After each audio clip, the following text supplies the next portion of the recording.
good afternoon again, everyone. Hope the lunch was delicious, or rest, or nap, whichever one you took. I have the distinct pleasure of being James today. James was supposed to moderate us, but unfortunately he's on Zoom. So I'm going to take over responsibilities. And James, you can fire me if you need me to, okay? If you need to. Thank you all for joining us again this afternoon. Looking forward to a lovely conversation over the next hour or so. We're joined today by some incredible folks who are practicing really good work across the country. And I am going to just kick us off with some quick introductions. So here are the prompts for introduction, if you don't mind. I'm going to ask each person to do an introduction themselves. Try to keep it to 3 minutes. We understand that time is a subjective construct, but try our best. And in your introduction, if you can just maybe share a little bit about how you got to your work, and then give us the highlight of your work today, right? So we can get the background, the context, and then how you're showing up in your work today. I will go ahead and kick us off. So my name is Nwachu. Once again, I have the pleasure of leading two organizations in Baltimore City, Innovation Works and Ignite Capital. We support social entrepreneurs who lead social enterprises through a number of resources, which includes also investments. I was born and raised in Nigeria, is a key part of my story. Grew up in Lagos, but my family's from the eastern parts of the country. Grew up in farmlands, the whole nine, and migrated to the United States, to Maryland, when I was in the 9th grade. I've been in Baltimore now, just a little over 20 years. Went there for undergrad, grad school, and kind of just stayed. I've been there now longer than anywhere else I've been. So Baltimore is, for me right now, a second home. And it is where I've chosen to live out my own calling for the moment. I was joking to Andria a little earlier. I might just be on a farm in Nigeria in a couple of years. I'm not sure just yet. But today, the work that we do with Innovation Works and Ignite Capital, again, is centered around supporting primarily Black-led social entrepreneurs in Baltimore City that are leading work that are really trying to respond to the historical disinvestments that we've had all across Baltimore City, especially in neighborhoods that have been left behind, and also thinking about how to find the most creative types of capital to meet them where they are so they can do their good work. Innovation Works was launched 5 years ago. We're actually celebrating our 5-year anniversary this month. And Ignite Capital, the subsidiary, was launched 4 years ago. 3.5 years ago, almost 4 years. So I've been on a journey with that. I'm going to just pass off to Andria next, if you don't mind. Thank you. First of all, I bring you greetings from your brothers and sisters in Canada. I'm from Toronto and so pleased to be here. My first time in Boston. I might not want to leave. I'm having such a great time. So a big hello. As James mentioned, my name is Andria Barrett. I'm here representing the Banker Ladies Council. We are a group that came together under the direction of Dr. Caroline Hussein. So there's a video playing outside. If any of you had a chance to watch it, it's called The Banker Ladies. And it stems from the phenomenal work that Dr. Caroline Hussein, who is a professor at the University of Toronto, Scarborough campus, has been doing for the last 13 years. What I grew up I'm a product of my environment. So what I grew up watching my mom and my grandmother do, come from Jamaican people, we called it a parda.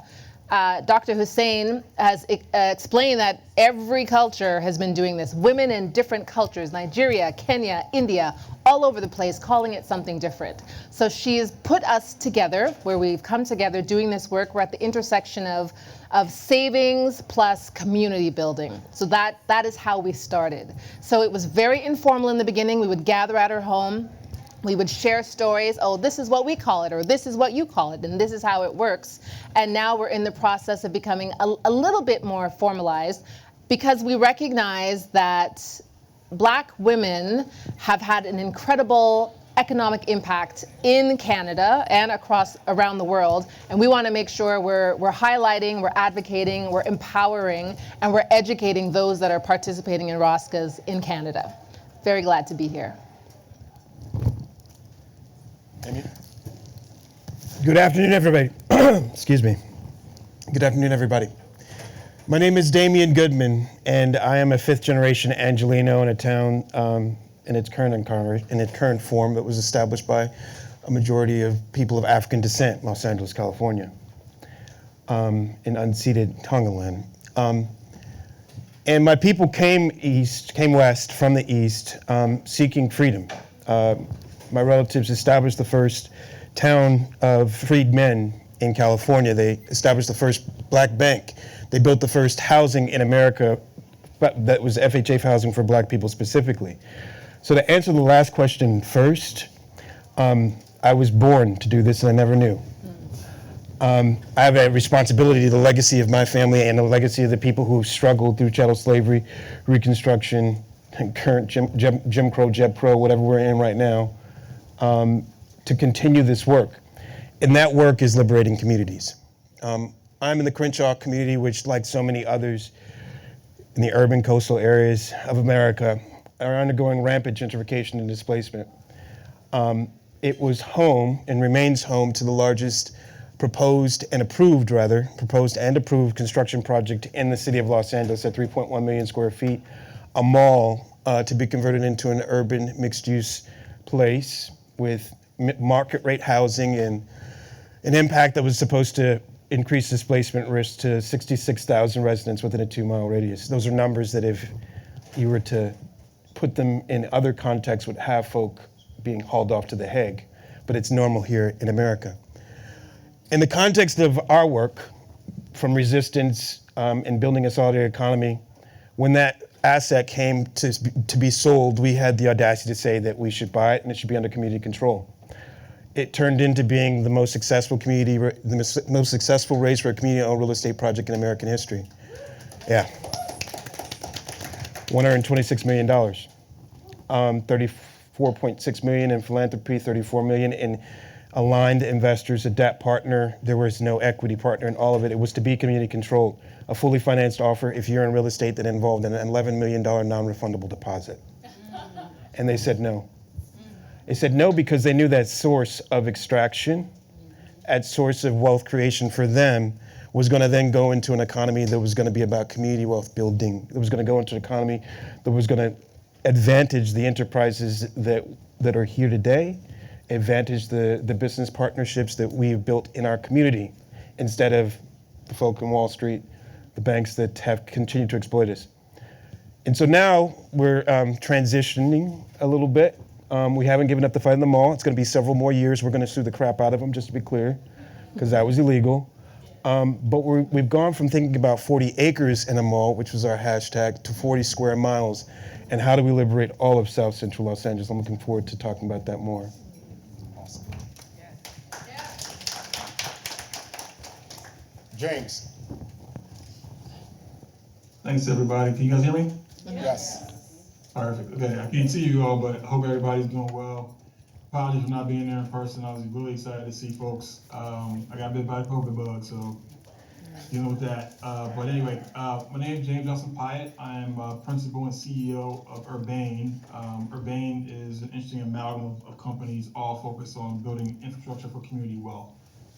So under the umbrella of Urbane, we have 3 core entities. One's focused on measuring what typically disinvested communities' asset bases are, what sort of valuable infrastructure and assets that community that typically don't get infrastructure have. How do we sort of make the case for those neighborhoods that they are investable and they are places of desire and choice? So we spent the last 15 years really coming up with really interesting rubrics to do that. Everything focusing on density metrics versus central tendency metrics. All that means is that instead of looking at maybe household income and other things that sort of put folks in a box around what they can do and can't do with their money, we look at sort of other kind of ways to measure value in a place. And so, we've had a good opportunity to create some interesting streams of data around that. We take that information and then, hopefully make thought investment in space. So we also are a co-developer of real estate, and we run business incubation services in New York as well. So really taking that information and putting it into action in place. And then the third piece is, our burgeoning community investment vehicle. So we are developing a private equity structure that will allow for us to invest in those buildings that we're talking about through a community raise. So that's why we're really excited to connect with you, Eugenia, and all folks in the room, because you guys are OGs in the space for sure. I did want to go back to the initial question about what brings to the work. I grew up in North Philly. My grandmother was one of 400 little old ladies who invested in a shopping center in North Philly called Progress Plaza. For some of our older OGs, certainly, Dr. Leon Sullivan was one of the sort of the lions of the civil rights movement, and his 1036 plan, which was basically taking $10 from tithing for 36 months to put the down payment on a commercial shopping center, was the real focus of that project. And so when my grandmother passed away, I received the stocks from that center years later, and I had the privilege in my previous position to refinance the shopping center. So I really had a chance to see, community wealth building in action over a generational period. It really inspired me to start my company 15 years ago. And so we've had the blessings to be able to take that work and run with it, and not just in New York and Philly, but other markets as well. So really excited to chop it up with you guys, and sorry I'm not in the room, but try to talk more. Awesome. Thank you, James. We can probably get a little bit more wonky with the details with what everyone does in a bit. I do want to maybe just go back for a second, though. At some point, I would suspect this applies to many people in this room, we were all brought up in this way that allows us to think about simple systems and processes of making decisions, traditional ways of doing business. And along that journey, each one of you are finding ways to deviate from what you've been taught to think of something new. Could you maybe speak to when you realized that maybe the way you were being taught, maybe you always had that, the way you were being taught how to do business was not necessarily the most beneficial for you and your community that you're trying to serve? Do you remember that moment, and what was that moment for you? What did it mean for you for the rest of your career moving forward? Anyone can start.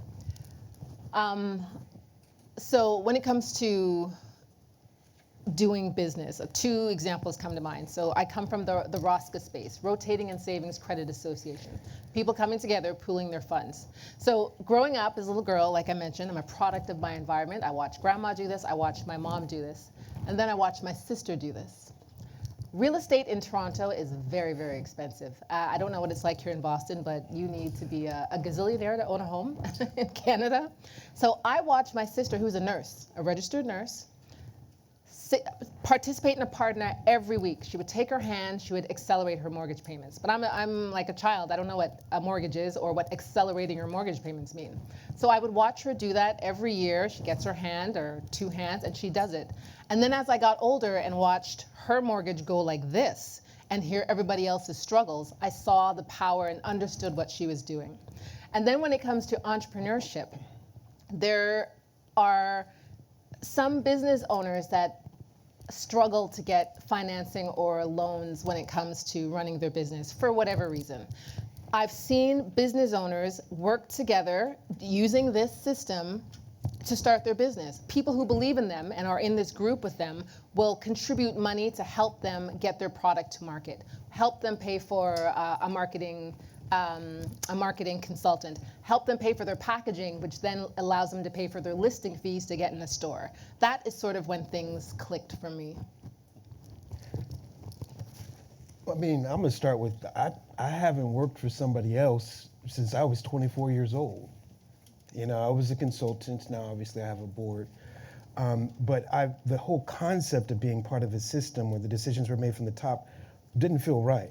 Around 26, one of the groups that is instrumental in the Crenshaw community's growth and evolution into the solidarity economy space, High Park Organizational Partnership for Empowerment, introduced me to this concept of a solidarity economy. Many of our roots go back to Roxbury community, people talking about resident-driven development. Wait, where the residents are in control of the decision-making, that things like collective investments into business enterprises, this is something, and what I found at the very least in doing community organizing work at that point is that every time you presented that as the alternative in this community full of marginalized Black and brown people as to what was taking place right now, people gravitated toward it. And then there's the whole evaluation of recognizing that culturally this white supremacist, patriarchal, heteronormative capitalist system is not what we're born into. There is not a culture in the global north with people who are members of the global majority that can historically point to this decision making, this wealth extraction, all going toward the top, making decisions without concern for the collective.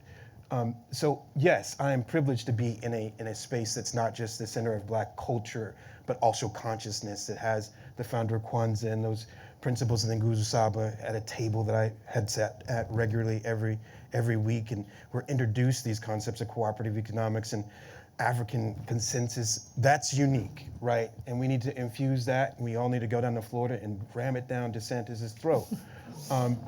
But it is really very it's really very critical for, at least for me and for other people, when talking about capitalism and talking about decision making at the top, that we begin by recognizing that is antithetical to everything that we have learned as a people, the way in which we have grown in our time on this planet. Thanks for that. James?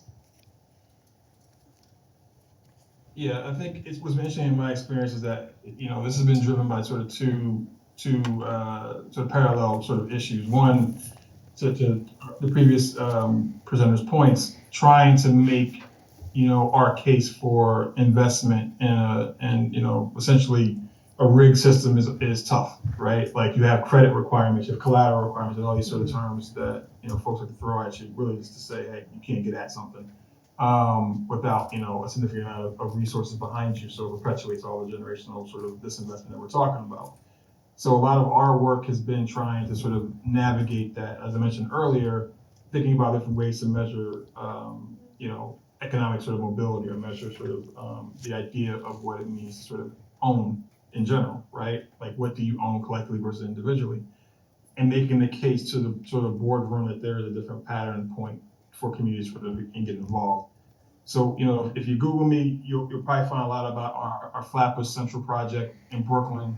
We took over a public market. It was a 40 vendor Caribbean marketplace in the heart of Afro-Caribbean Brooklyn about 7 years ago. Part of that deal was for us to sort of move the vendors to a temporary facility while a new affordable housing complex got built, which did. We moved back to the new facility, which is, pretty awesome, 30,000 square foot, sort of incubator, accelerator, public marketplace, sort of miasma of what we think is real Caribbeanness in Brooklyn, on the ground floor with affordable housing above. And so one thing that we did up front was try to see if the condo for the ground floor could be owned by the vendors who had been there for 20 plus years. And what was interesting about the whole process was, at every turn of the city, it wasn't really even the private developer partners that we had or anybody else's stakeholder. It really was the city that was the obstacle there, both as a mortgager and a financier, and really just even as a gatekeeper around what we were trying to achieve, was the community owning their own infrastructure. So, since then, we've been trying to find a creative way for the community to own a piece of this business, whether it's the business itself.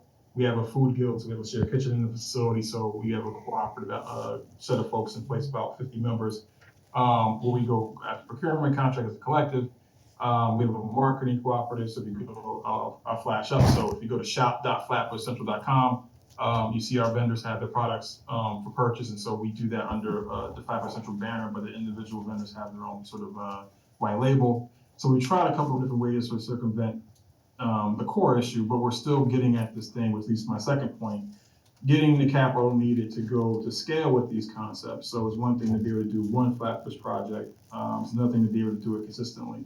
So what infrastructure do you need to build the apparatus so that community can invest at scale over time, through a vehicle structure, through a platform structure, not just as a one-off. So a lot of what we've been focused on is really, again, using those master tools, looking at the SEC requirements around building out a private equity product, figuring out how to leverage, and you guys at the Ujima Fund understand this well, how to leverage, aligned capital, mission aligned capital, or thought leadership that's coming from partners and allies who have resources, and marrying that with community capital and making it work. What we've been hoping to do is really use our Flatbush project as a template, as a prototype around the end product, the outcome, but really that navigation, that process to be able to get community together to discuss, how do we move collectively to be able to make that kind of investment at scale. it's been cool because we've been having conversations with folks around the country and really building relationship with folks who are doing this in all kind of different manners and means. So it's not just us sort of doing our thing in Brooklyn.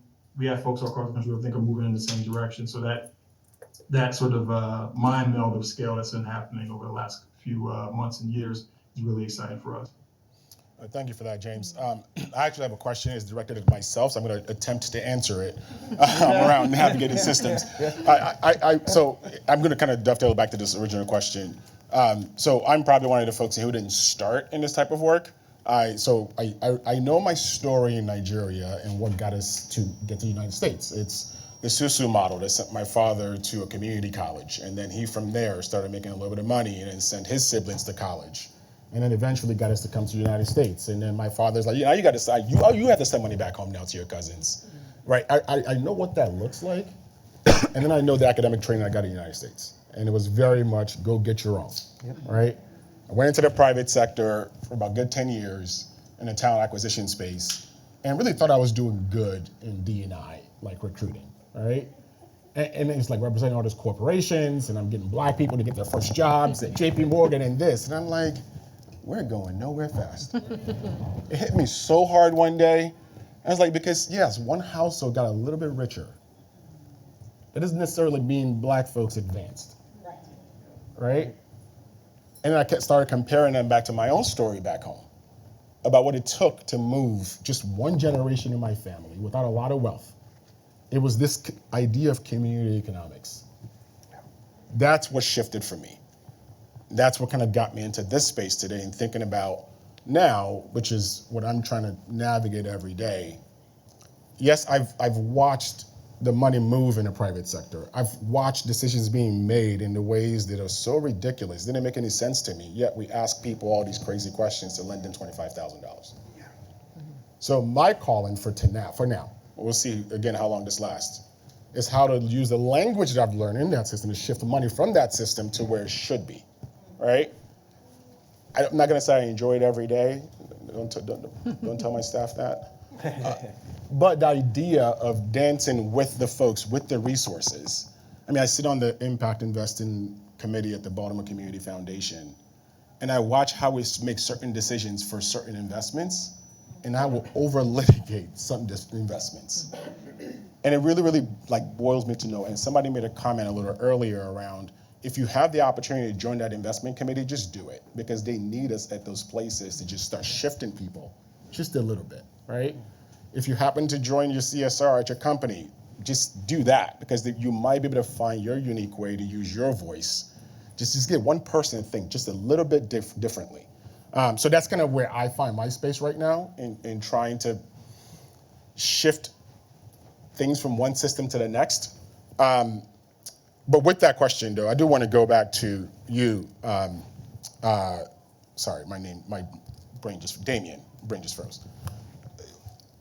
There might be some people out there who said, we've tried this before. Go buy the space, build it up. And there might be some people who say, we've tried that before, it didn't work. Or they just find a way to take it away from us anyway. Do you think there's anything different about today in the effort that you're helping to lead that puts us in a much better place than we've been in the past? Well, I think there's greater awareness today of the systemic challenges, and for better or worse, there are allies that are positioned in places that previously weren't. As we were making the effort for the mall, there were folk who were within Deutsche Bank, as they were making the decision, that were giving us information on the back end. That's how we found out where the person who was making the decision lived, and sent the grandmamas to his house in Chicago to wake him up and tell him he was going to take our offer. They had a little bit too much fun stomping on the garden because we were pretty hot by that point. And so I think that combination, along with the awareness that's developing, just the education that exists within this room, let alone within the Black solidarity economy space throughout the country and nation, and world, give us a little bit more of a backstop. but also I gotta remember, and I mention this all the time, while our work is difficult, try building the first black bank in California in 1926, right? Try founding the first black town in California in 1904, 1905, 1906, right? Our ancestors, and we stand here, all descendants of them. I love, trust me, I love Egypt. Most people who are are descendants of those formerly enslaved are from Western Africa. We survived the Middle Passage. We survived chattel slavery. We've survived worse.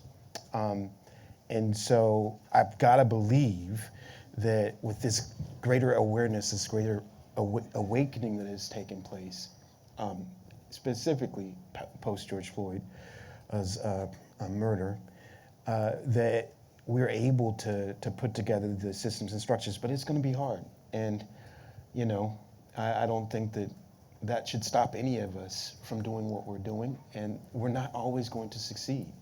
We should have the right to fail just as bad as Elon Musk is burning money on Twitter every day. You know? Into that. Yeah. Thanks for that. Andrea, a question for you. I think many folks sitting here listening to you talk about this model are probably like, I remember that. I remember some form of that. What do you envision with such a model that it's so unique to many of our individual stories? Like, what do you dream of this model to look like in the future? I mean, I suspect it comes with some consequences if you get too big, right? If it gets too popular, maybe. Like, but what do you envision for how a model like this can help us, you know, discover what the possibilities are?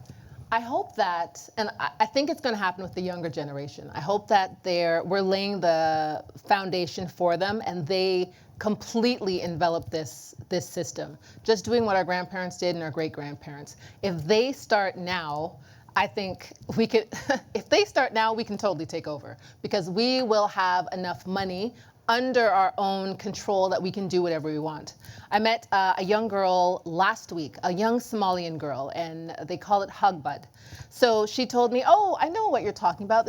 We did this growing up, and I just bought my first car. How did you buy your car? Well, I contributed $1,000 a month for 15 months, so my hand or my draw is $15,000. I went to the bank and I deposited the money, and then I bought a car. Did you finance it? No. Did you put it on a credit card? No. You paid cash. Yes, your cash. She's not charged any interest. There's no loan shark. There's no credit card. There's none of that. She is now further ahead than her peers. Her peers will be going to buy a car.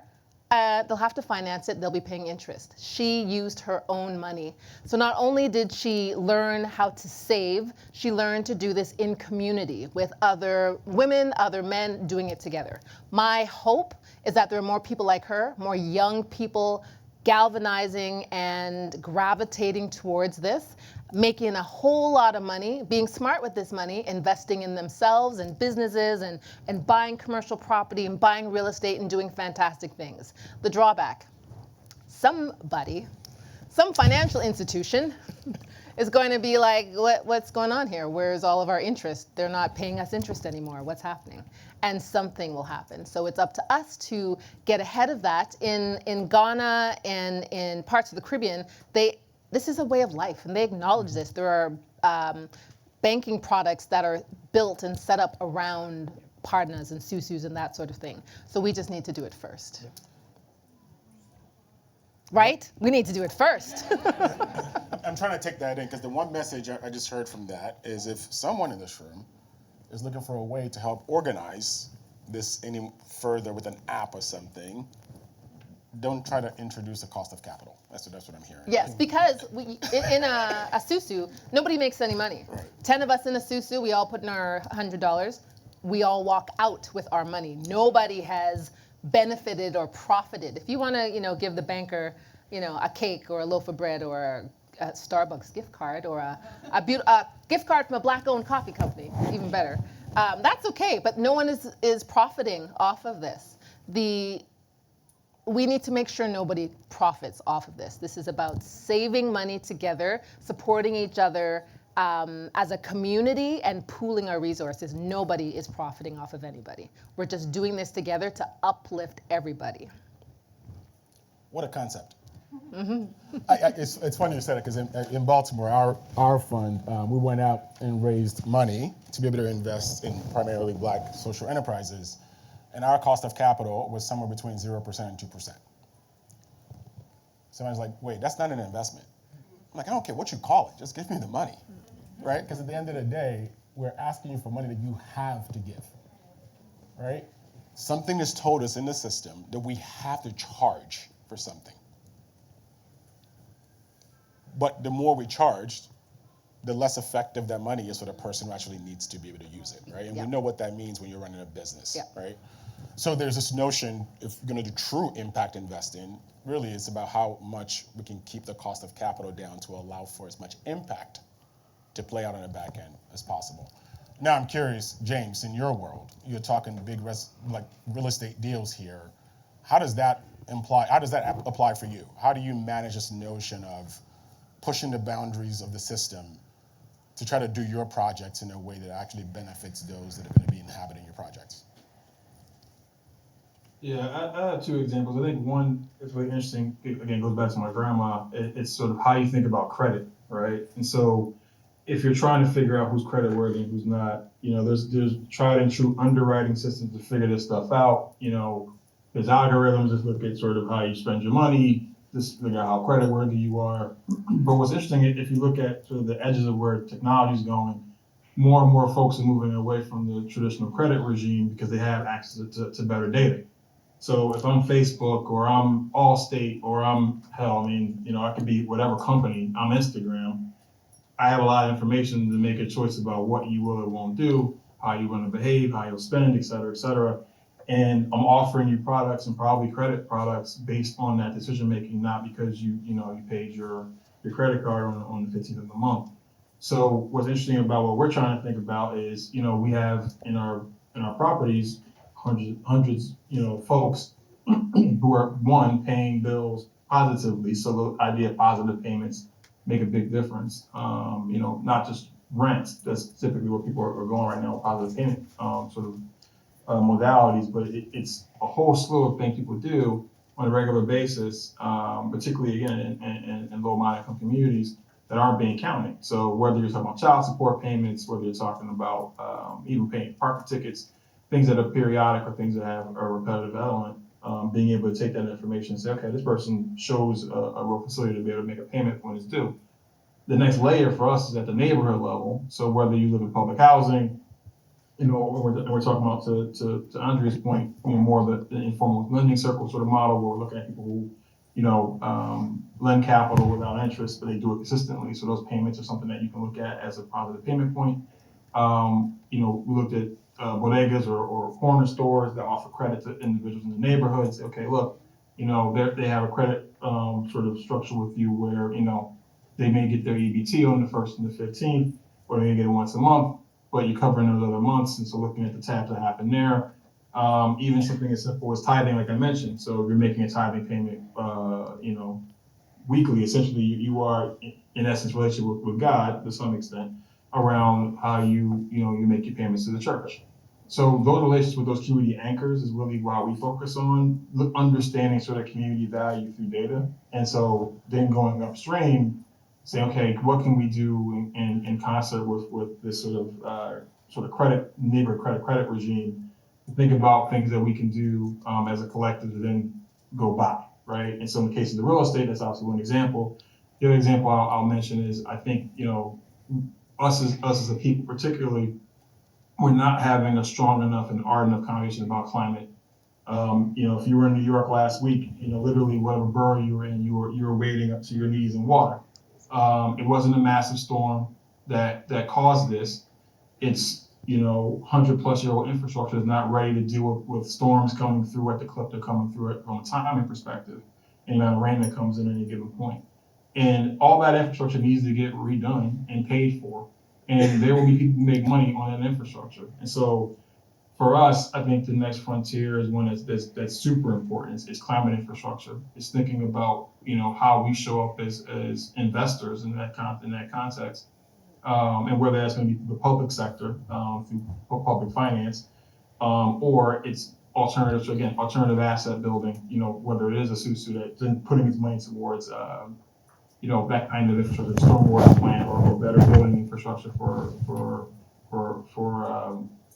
energy efficiency or climate reduction. And I think as we're seeing, Mother Nature make some choices for us, and particularly in our communities that are usually hardest hit when it comes to environmental justice and environmental infrastructure issues, there's an opportunity to sort of not just sort of solve for the immediate problem, but frankly, own some stuff that's going to solve for that problem. So, moving either further out, whether it's more offshore wind or, community solar, et cetera, et cetera. To me, that's the frontier we got to start talking about, both in terms of the things we want to invest in and the apparatus and the platforms we're going to have to invest. So, that's sort of what we're thinking about in our spaces for sure. It's not just the buildings, it's going to be, the health and the age of the buildings and folks who live in those buildings being able to profit, through ownership methods. So whether it's creating a better credit profile for them or having to invest in a different set of assets outside of just real estate. To me, that's the next. I'm going to try to get us to maybe dream about the future for a second before we open up to Q&A. Each person here is doing work think about asset classes. I think we're operating, maybe Damien and James are probably a little closer in the level of the projects you're working on. Could you imagine for a second how someone else's effort between the four of us could be a good complement to what you're doing? Because I'm trying to just imagine what it looks like to just have this integrated capital model with Black folks leading, right? Mission minded at the same time, where we can find more ways to collaborate with each other. Just opportunity to dream for a second. I probably have a bunch of ideas for all of you. I'm trying to figure out if I can get into reverse. When I think of your model, Andria, I'm thinking about folks who perhaps have more discretionary income, who can set aside $1,000 a month, but not for their own benefit. To allow someone in James's world to be able to get that early stage capital that they need to operate the business in one of the buildings you're going to put up. I think there are some folks out there who actually would buy into such an idea. They say, if you're a part of a circle with other folks like yourselves, and you can just put up a little bit every month, but it's not to your benefit, it's going to benefit someone else. I imagine that model could work, as long as we don't let them keep the model and use it for something else. Yeah, I absolutely agree. If enough of us did this and we did it together, like, we could give you the money you need. How much you need? We take care of you. Or for our colleague on Zoom, if enough of us came together. So you take these things for granted. You're like, what's grandma doing? People keep coming to the house, giving me an envelope. Or what's mom doing? Mom keeps hiding money under the mattress. And if Miss So-and-so comes by, make sure you take the envelope, don't lose it, don't take it to the park, and you put it, where you need to put it. If enough of us came together. So he talked about tithing. So we come together sometimes. So imagine if we came together in volume and size, and not like big money. What if it's $100? What if it's $50? Think of the people you go to church with. Think of the kids, the parents of the kids in your community. Think of your family. Some of us have large families. I come from a large Jamaican family. Think of if we came together. It always comes to just collaborating and working together, right? Just $10 at a time, $50 at a time. And you're right, there are some people with equity in their homes or just some wealth who could help you. Yeah. Who could help you if we came together. And that's what we actually saw. That $126 million raise started with everybody in the community putting $5 on it. That was our radically inclusive membership fee for downtown Crenshaw Rising, $5. And some of that had to do with the work in the Crenshaw community, which is home to both the 1, 2, and 3 richest Black community in the United States, Ladera Heights, Baldwin Hills, and View Park, but also largely as a vestige of redlining, a lot of low-income people, very, very low-income people, and making it clear that it was necessary for us to build community wealth, to lift the folk up who are at the bottom of the hill by working together with those who are at the top that had greater access to resources.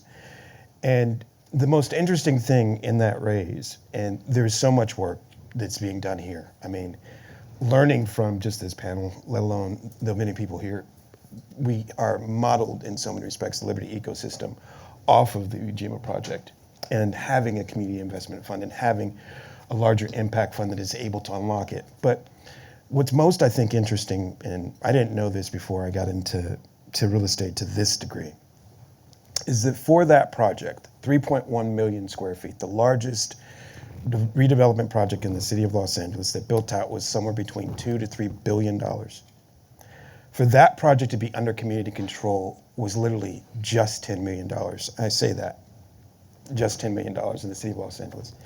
$10 million was necessary for us to go from thinking, how do we find a development partner that's going to treat the community well? How do we put together a community benefit agreement? All the stuff that we're doing on a daily basis as we're talking about these large projects, to actually being the general partner that controlled the direction of the largest development project in the city of Los Angeles. So if that can happen there, it can happen the $100,000. I mean, Ed Whitfield's doing incredible work down in Clarksdale, Mississippi. He's got entire buildings that are $200,000, right? That can be bought and turned into a cooperative ecosystem and building project that is something that will, be modeled in other parts of the world, in fact. So I think we can do some of these things, but I think we also need to demystify it. I think that's one of the key elements when it comes to our work, when it comes to land liberation. We gotta understand the finance.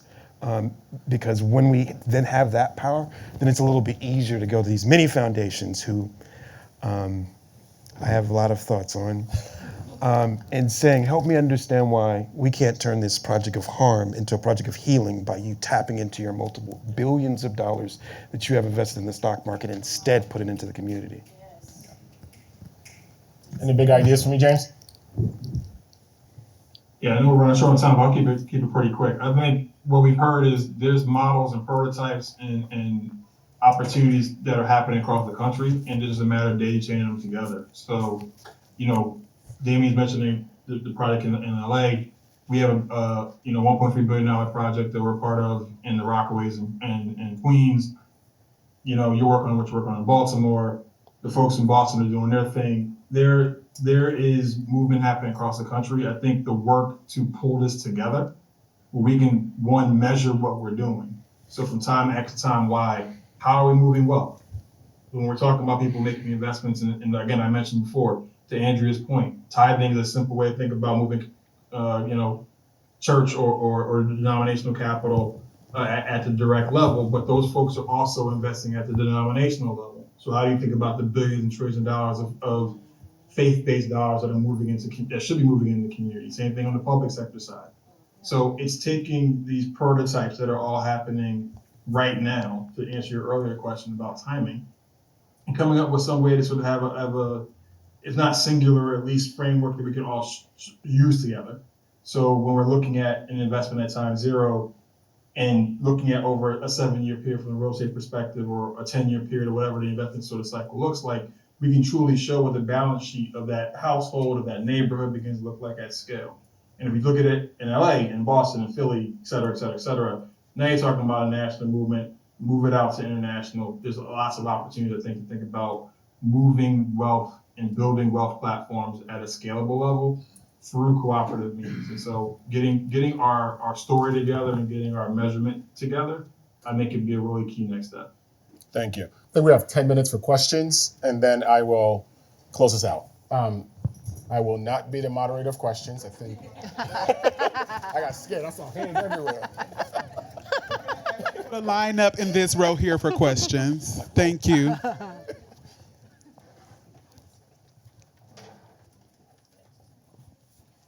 My question is for everyone, but for the brother that's joining us virtually. You've spoken a lot about data and measurement, and I'm curious, how do you use qualitative data in your work? And if you could share a couple of examples of that. Sure, I'll start. Again, I'm James, by the way, so everyone knows my name. So the one, the easiest thing we can do, because we do own facilities, so we see quant from a sales perspective. I'll use an example of our public marketplace. We have 30 plus vendors in there. We see their sales. We know our foot traffic. We understand sort of sentiment from when we ask people directly. So it's not just quant. Our method is we use a participatory action research method. So we have quantitative, qualitative, and participatory action. So we're asking people lots of questions when we engage them. So if you come and get, if you get some Trinidadian doubles from our food hall, we're going to ask you a bunch of questions about why you're there, what you're thinking about, et cetera. We have more longitudinal stuff with our business incubator. So we have a pretty solid case management sort of set up where we're getting data from our businesses that go through our cohort process and some of our one-offs. Our partners also provide us information as well. So when we do referral data to banks or to CDFIs or other elements, we can get some data points from that as well. So we can aggregate that information. Same thing in the public housing context. So, we are a developer of public housing redevelopment. So it's an interesting sort of space to sit in because, ostensibly it's the conversion of Public 9, Section 9 public housing, Section 8 place-based vouchers, which is controversial for sure. I think one thing the reason why we even entered into it was the opportunity to think about how community could own that public infrastructure that's converted in Section 8. And so we need to make a case for it first. So we're at the very beginning of that process. But again, through the rent roll, through touch points with individuals, we have a pretty solid database, even something as simple as collecting information through text. We text about 2,000 folks a week in that process of just being able to do the development. So there's a feedback loop happening there. And so what we're trying to get to next is really creating a regime where, our end game is pretty simple. We have enough data that's measurable, replicable, and scalable. We can build a platform that is, worth investing in, and then that hopefully those dollars go back to people who generate the data. So right now it's a fairly selfish endeavor. We have information with folks that we to tend to patron out those spaces. We can make decisions based on that stuff. We can help our entrepreneurs be able to make decisions based on what we're seeing. But our long game is definitely trying to get to a place where data can be a space where it moves just beyond what we can do as a developer and as a landlord, and frankly think about how it's another asset the community sort of leverage. But those are the kind of data points that we get typically. So the next stage beyond that, certainly we run secondary data. We look at certain databases like Python and libraries like that to add, but really being able to collect primary data is the most important part because that's stuff that people can't get their hands on very easily. So I hope I answered your question. Happy to answer more on Salon if you need to. Thanks, James. Hi, y'all got me just so excited. In the beginning, when you guys started out and you asked why, why and how did you start doing the wonderful work that you're doing, it was all about exposure, what you've been exposed to. And when Damien, you mentioned DeSantis, and y'all know I get excited when I start talking, but when you mentioned DeSantis, and I think I've told everybody I am a descendant of 1921 Tulsa Race Massacre. And in Oklahoma, the governor passed a law that says we cannot teach Black history in our public school systems. We can't. And we have a number of banned books that are growing. This is Banned Book Week, actually, to bring awareness to that. So I'm saying all that to say that it goes back to also education and what they're being exposed to. So I started a school. I have my own school called Black History Saturdays, where I organize educators and we teach Black history. We started February 2023. We do it all year. And so we fund ourselves. It's crazy, but we do it. We make it work. I have 120 participants, all families, pre-K through adults. And I'm going to reach out to all of you because I want to expose you all to these families because it's important that they see what you're doing, which is why we're not teaching Black history. Which is why these states are shutting it down because they know the power that comes from that. And so we have to be intentional about, in here it's great, but we need our young folks to see this work so they can see the Black possibilities that is happening and that can happen. And so I'm saying all that to say that we have to go back to our education because it starts there. Because if you only learned that your history has started with slavery, we're never going to see these Black possibilities. And so we have to get you all in a space to see, to get in front of these families. And I say families because we have pre-K to adults, because they need to see it as well. They need to see it. So What are you guys doing to expose yourselves to younger folks in this work? Because they need to see you out. So that's my question, all of that to say. Anybody want to take that real quickly? What are you doing to expose yourselves to allow other young people to learn from you and see what you're doing?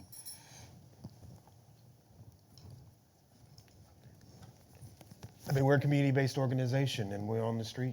Yeah. I mean, we're finding people wherever they are and telling them about the work that we're doing with the Liberty ecosystem.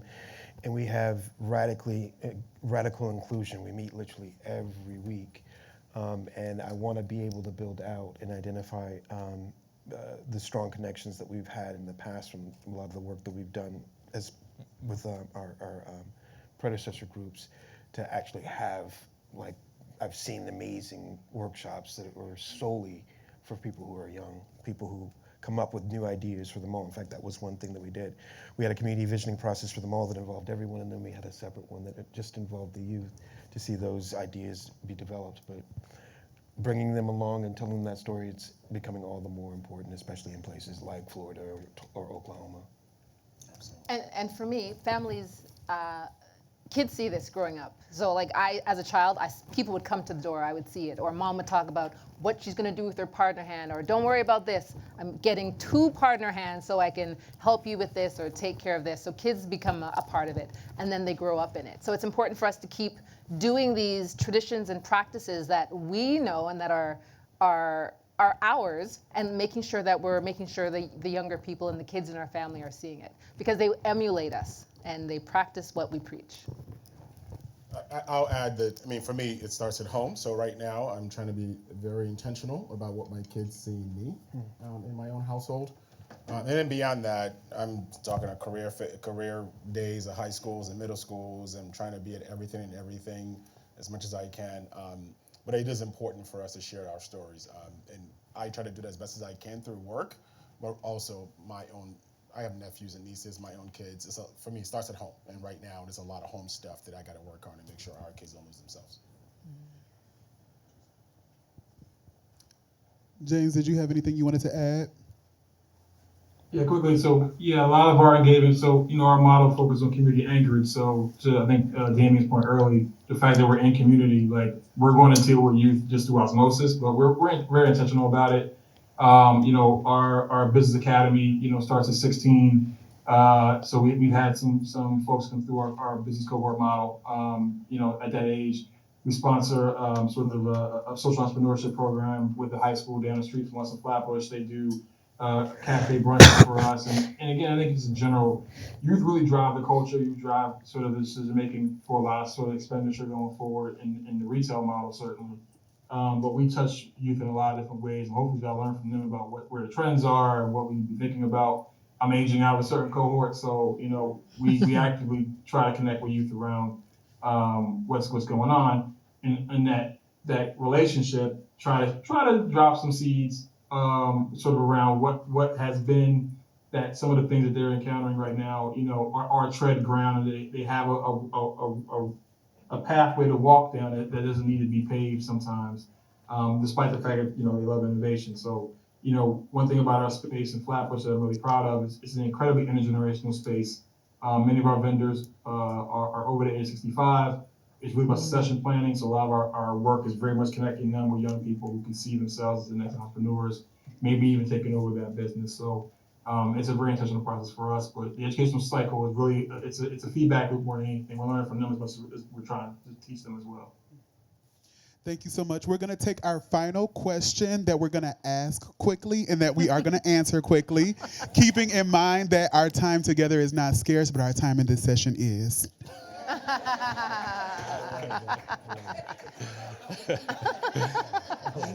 Appreciate that, bro. What is you all do a lot of work on the ground. You're from very distinct cities. When you talk to folks, what is their sense of community? I grew up here. I couldn't wait to leave. Then I meet black folks in other cities. They can't wait to leave.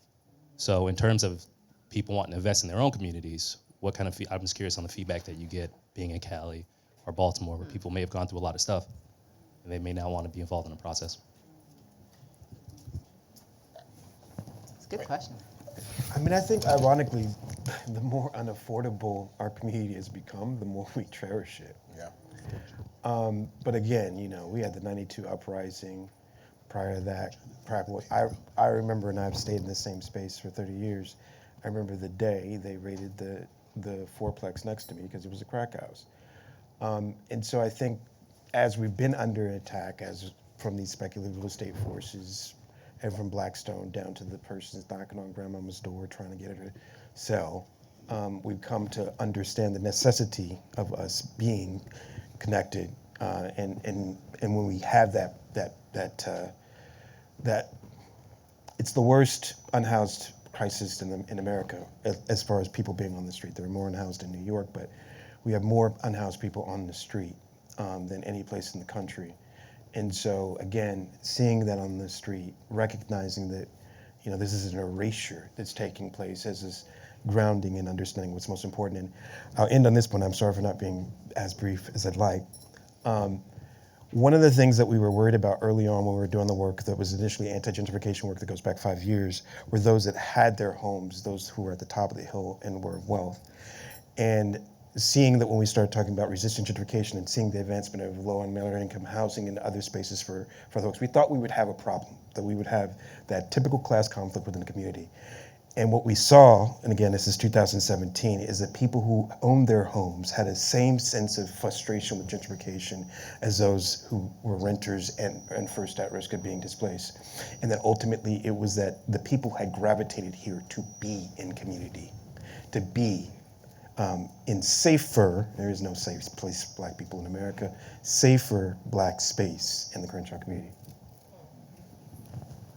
It's probably a similar journey for Baltimore. Honestly, one thing I love about Baltimore City that makes it feel so much like home for me is that despite the system, Black folks thrived in Baltimore. I think stories have been passed down about what that looked like, what it felt like, and folks can still feel it. So even in communities that are going through difficult times, I know folks say like, oh, I remember when, I step outside and a neighbor would tell me to go back inside because it's still happening in Baltimore because folks still care. I've watched friends who leave Baltimore, go to college somewhere, and when they have an opportunity to come back, they come back. Or they're somewhere and you try to say something wrong about Baltimore and they give you that look like, don't do it, right? I love that about Baltimore City because despite everything else, folks just found a way to hold on because I think folks really, really, truly believe that it is possible because they've been there before. And I love that sense of perseverance, that grit. It'd be nice if it was easier, but I think folks genuinely do care about that space because they feel part ownership. I'm going to say Toronto's the same way. We got a little piece of you, little piece of you. Same way. James, any last words? Sure. I'll wrap for Brooklyn. I think, what we talk a lot about is institution building, and I think what folks in Brooklyn represent as they're fighting gentrification is institutions are durable. And so one thing that we talked about a lot with folks is how can our spaces become institutions? And what does that really mean? How durable are they, even if you have folks who end up, leaving sort of a spatial sort of connection, but they have a diaspora connection to spaces. So, we talk about churches a lot. Folks obviously, don't necessarily live in certain places anymore, but they'll come back home to church. Mm-hmm. And I think there's other kinds of institutions like faith-based institutions, buildings like we're talking about here, where, the spaces that are being built matter. They begin to have a durability outside of just the folks who are there and sort of hold the history, they hold the culture. And I think you have a lot of folks who are being more intentional about that. So it's been interesting to watch Brooklyn sort of fight back through space and through institution building. Wonderful. Thank you all so much. Please give our panel a round of applause. All right, we are at the moment where this session is now come to a close, but I'm just